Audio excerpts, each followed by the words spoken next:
Good morning mga bali. Hua. Hu. Jogging sa tabali kay taon-taon na wala ka jogging. Ang atong mga content, short videos, durian og iring.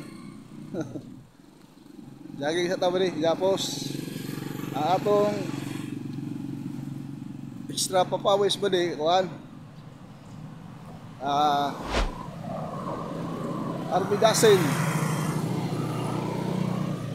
Army Dasin exercise ang atong papawis ba di.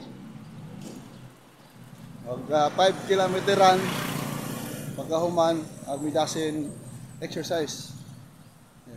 Atong testingan ba di og 10 repetition. Abi para na ba di kuha na natay mga shout out ba di. Shout out kay kay Staff Sergeant Ralph Divino diya sa Sikan SRB, Sikan Scout Ranger Battalion. Siya ang admin ng COD ba di siya karon sa kuan Sikan SRB. Shout out Brad. Ako na siyang kauban sa una sa 36 IB. Pag schooling niya og Scout Ranger, ikuha na siya sa regiment, wala na sila kabalik sa 36 IB. Hua. Shout out kay kay Chisa Boron. Sang, shout out Sang. Kami kay Durian Sang. Shout out din kay Bike On. Bike On, shout out sa iyo buddy. Ay aking classmate si Jerry, Master Sergeant Jerry Riabad. Mahusay yan ba ni? Plus 15, mahusay. Hua!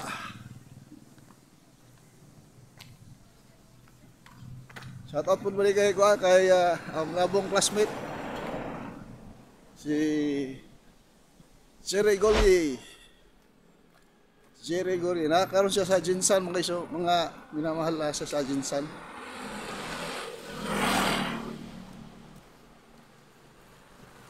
Shout out po kay Sergeant Major sa 30 IB. 30 IB ba? 29.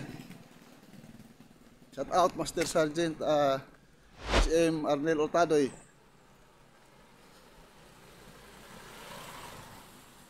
Shout out po kay SM Renato Alba diyan sa Porosican Brigade. Shout out po sa Porosican Stinger Brigade Troopers. Diyan ako nag-retire sa Porosican Porosican Brigade diyan sa Bangkasi. Ug shout out po sa atong sa atong abtik og butan nga general diya sa 4th Infantry Division. Major General Jose Maria Cuerpo Isikan. Sir, good morning. Wah.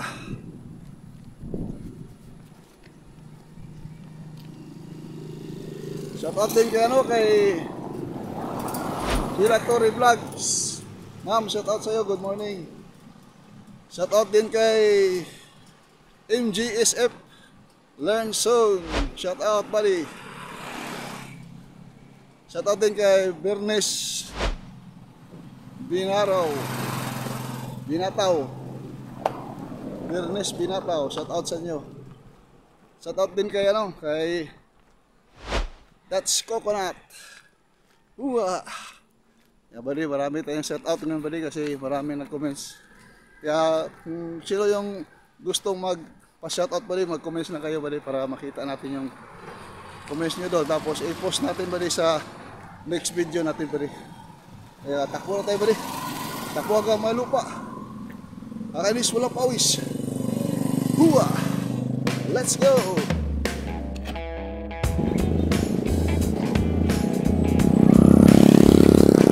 Pause and workout. Hua!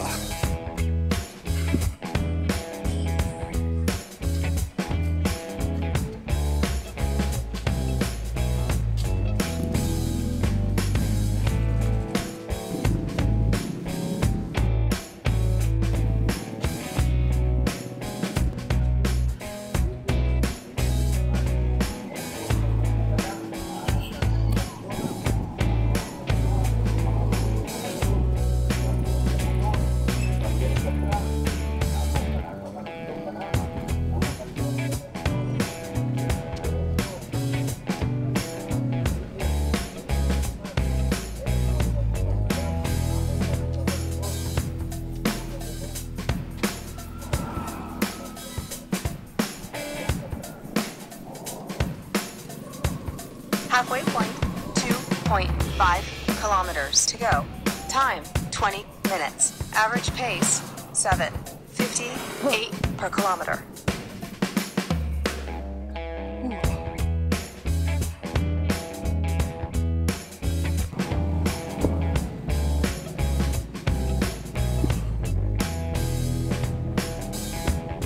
Time, 30 minutes, 38 seconds. 1 kilometer to go. Average pace, 7:39 per kilometer.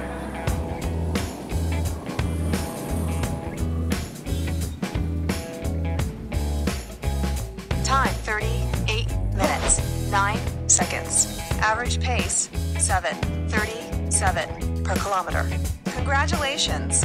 You've reached your goal of 5 kilometers. Time, 38 minutes, 9 seconds. Average pace, 7:37 per kilometer. Huwa. Huwa. Huwa. Praise the Lord mga buddy.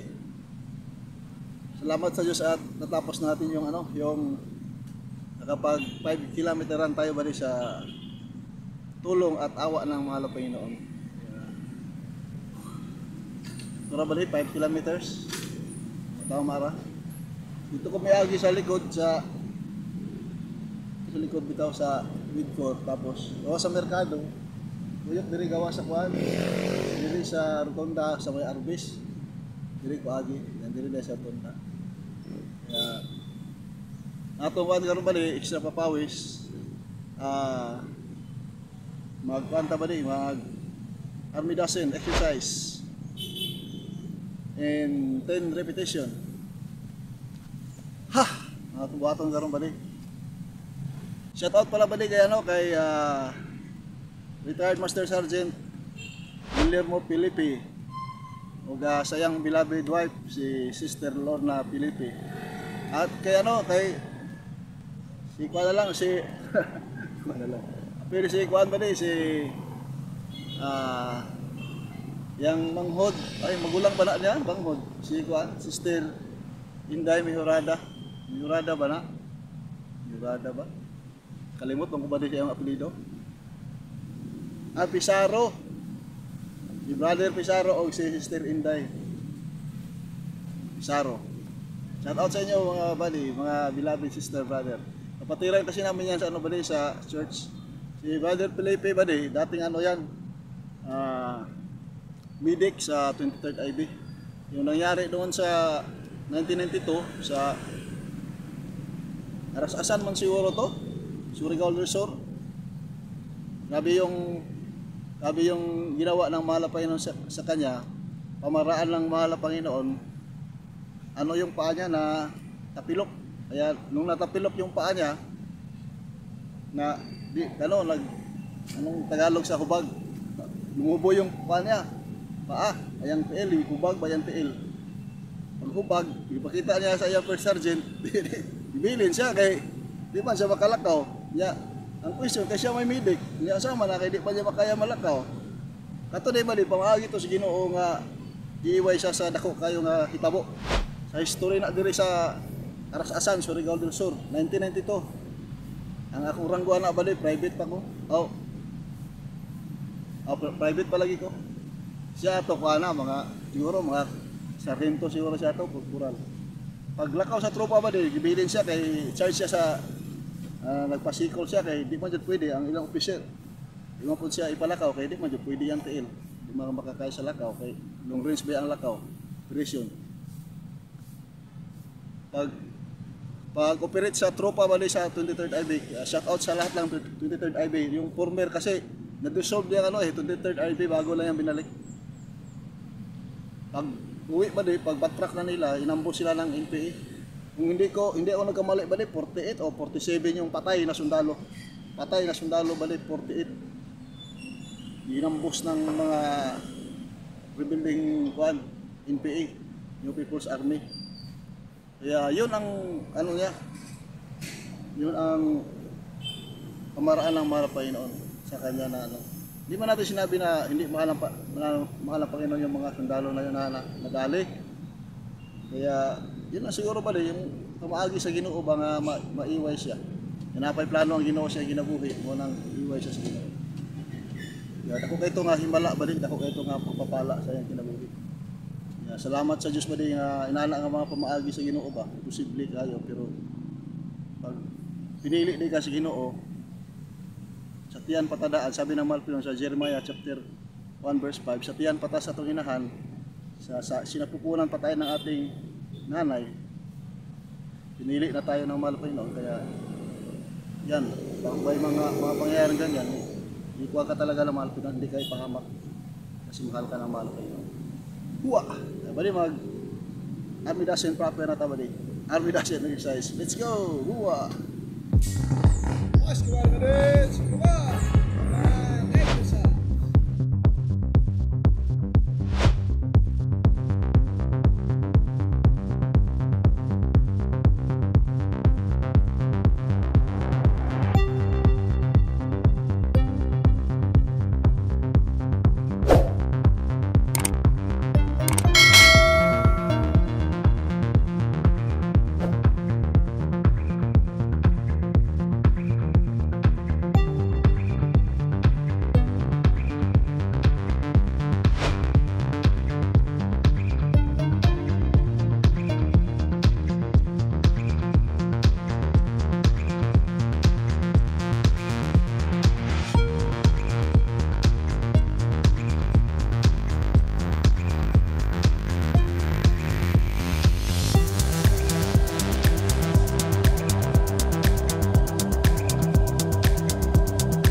buddy, maraming salamat sa Diyos buddy at natapos natin yung yung Army Dancing exercise. Kaya tama-tama sa edad na 52 years old, 10 repetition. At tulong ng Diyos, tamang-tama.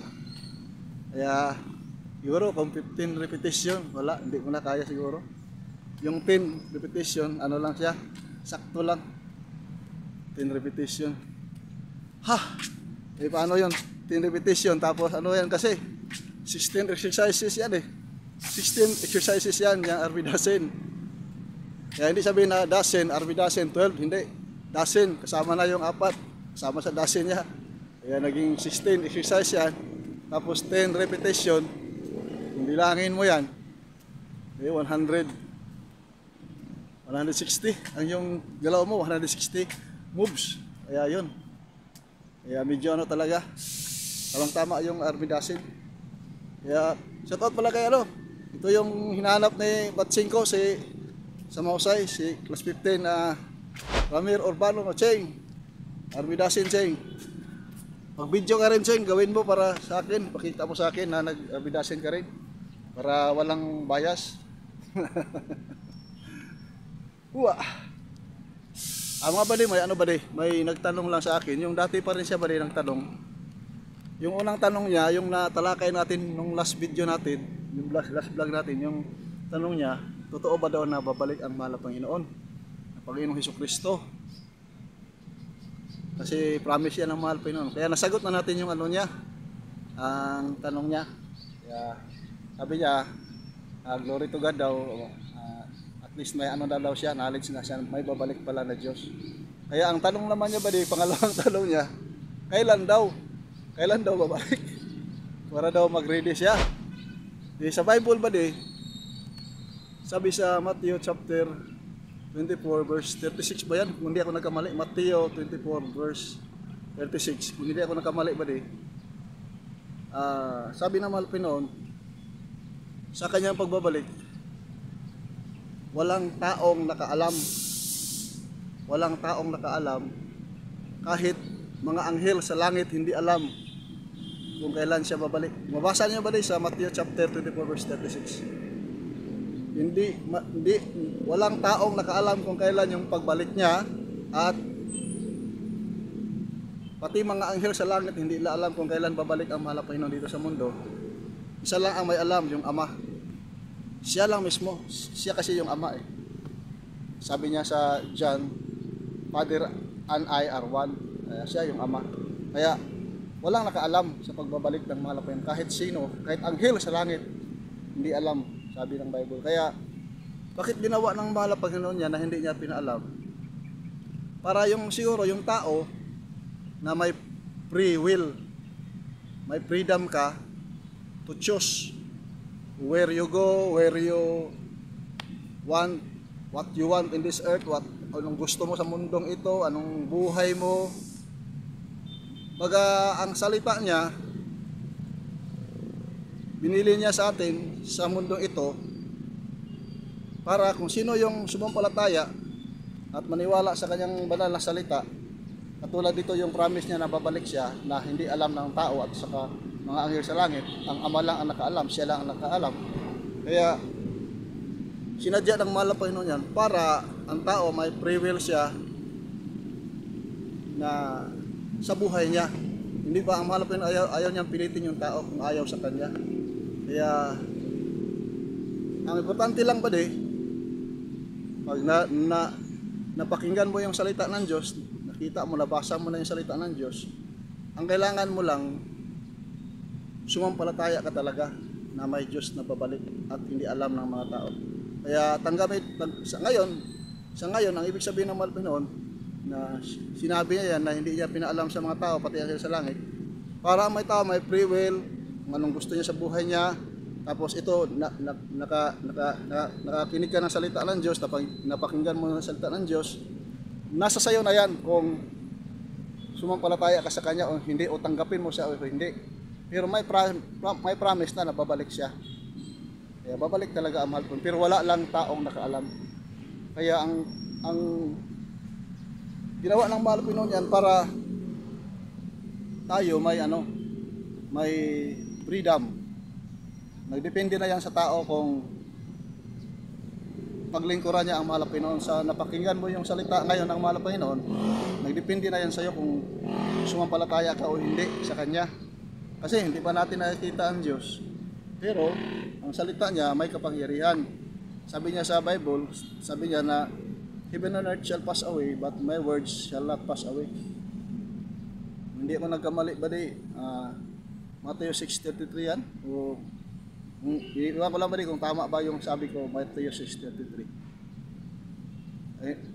Palang hindi yata ba di? Pero may sinabi siya na ano na heaven and earth shall pass away, but my word shall not pass away. Yung mundo at saka yung lupa at saka yung langit na nakita natin, maano yan? Mapaparam yan, mawawala yan pagdating ng araw. Yung nabasa natin doon sa 2 Peter chapter 3 verse 10, itong mundong ito tutunawin ng mahal na Panginoon sa pamaraan ng apoy. Noong una, nilinis ng mahal na Panginoon ng mundo yung mga tao na makasalanan sa pamaraan ng tubig, yung baha sa panahon ni Noe, yung arka. 8 lang ang naligtas doon. Pero ngayon, sa pangalawang pagbabalik ng mahal na Panginoon, judgment na yan. Tapos, tutunawin niya ang mundong ito. Kasama yung hindi sumampalataya sa Kanya, hindi naglilingkod sa Kanya ng tapat. Kaya, shoutout sa iyo ba yung nagtanong na, kasi ayaw niyang basahin yung pangalan niya. Sabi niya, wag na lang basahin yung pangalan niya. Kaya, God bless you po ba Kaya, totoo yan ba babalik ang mahal na Panginoon? Pangalawang tanong mo, kailan? Hindi natin alam. Kaya may ibig sabihin niya na malalim. Kailangan tayo maghanda. Kasi ang magnanakaw ba pag magnakaw yan, hindi mo talaga alam na nalakawan ka na. Ganyan ang pagbabalik ng mahal na Panginoon. Parang magnanakaw siya na walang nakaalam. Bigla. Kaya sa atin, maghanda tayo. Paano maghanda? Tanggapin natin siya ngayon habang may panahon pa, may pag-asa pa, may buhay pa tayo. Kasi pag patay na yung tao, hindi ka na makapagsisi, patay na yung tao. Habang buhay tayo may panahon pa, may oras pa. Huwag mo lang sabihin na bukas na lang, next month, next year, wag. Kasi yung ulitin ko yung bukas hindi sa atin yan. Hindi sa atin yan bukas. Hindi atin ang bukas. Ang mamaya, hindi atin yan. Kahit ako hindi ko alam, mamaya o bukas o mga ilang oras lang kukunin tayo. Hindi natin alam. Hindi natin alam. Kaya sinabi ng mahal na Panginoon para maghanda tayo. Maghanda. Tulad ba yung bahay mo? Alam mo sa paligid mo na may magnanakaw. Kumpiyansa ka pa rin, hindi ka pa rin naghanda. Hindi ka pa rin nagbantay, hindi ka pa rin gumawa ng paraan para mabantayan mo yung pagnakaw niya. Nasa sayo na yan. Kaya ang pagbabalik ng mahal na Panginoon, sabi ng Bible, parang magnanakaw siya. Parang din siya, yung sa dagat bitaw, mag-anag pukot ba? Yung lambat ng isda. At wala din yan, nangisda ang mahal na Panginoon. Kunin ka. Sabi ng Bible, parang ibon din, parang ibon na lumilipad yung ibon, binabaril lang hunter, bigla, patay, yun, ganyan, kuha. Tapos ang buhay ng tao, sabi sa James, para tayo sa Bisaya, inalis nga yung usok ba?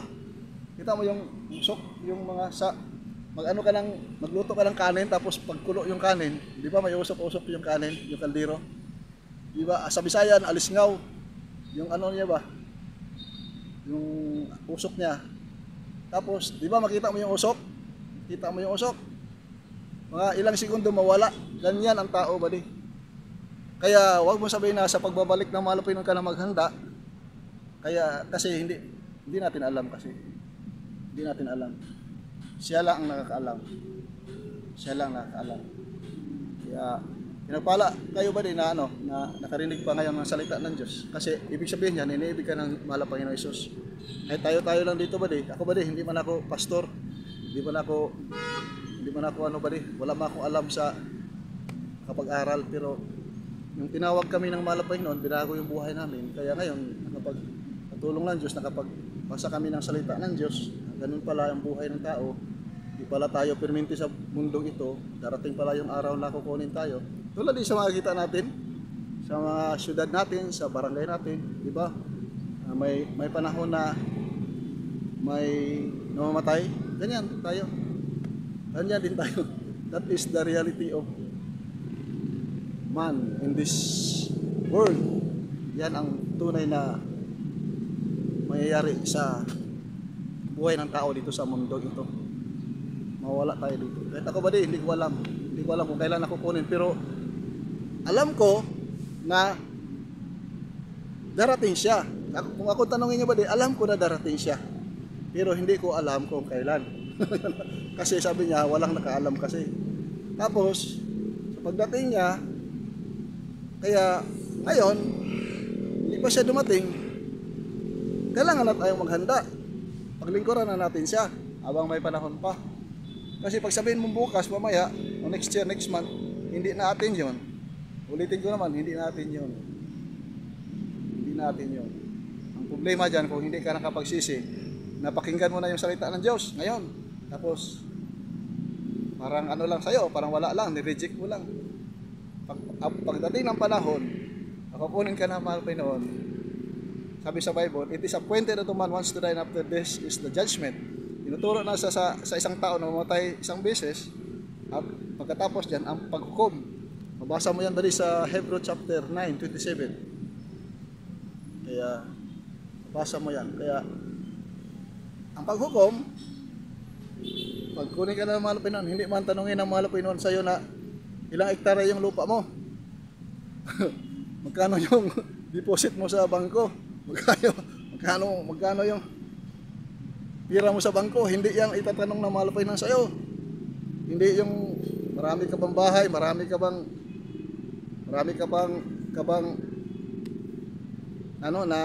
yung lupa. Marami ka bang pera, hindi tanong yan. Ang itatanong sa mahal Panginoon sa'yo, kung pinaglingkuran mo ba siya.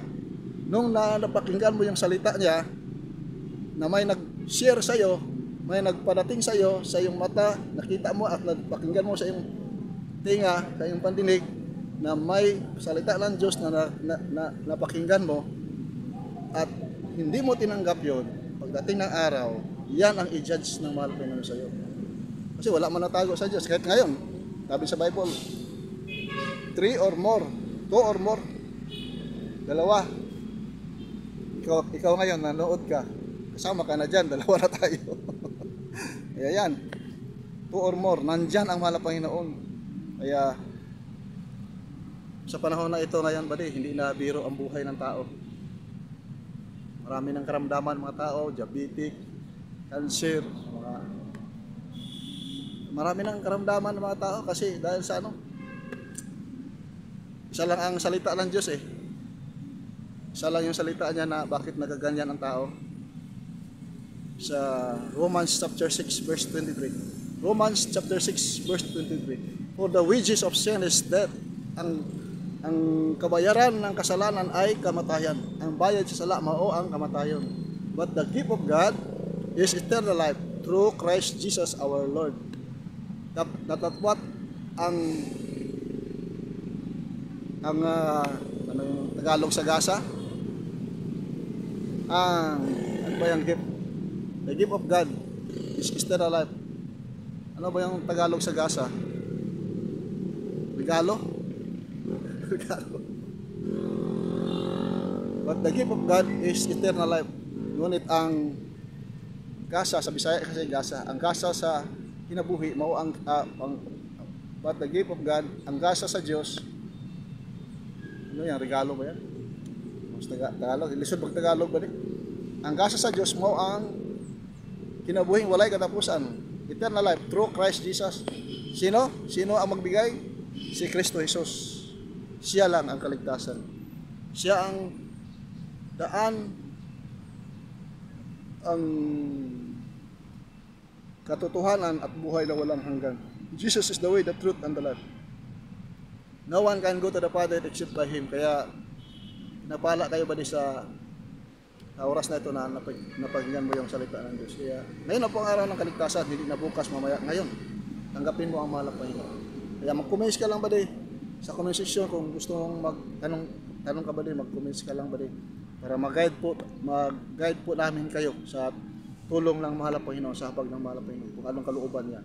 Kaya sa akin wala akong magagawa. Basura lamang ako makasala ng tao ako pero salamat sa Diyos at binago niya ang buhay ko.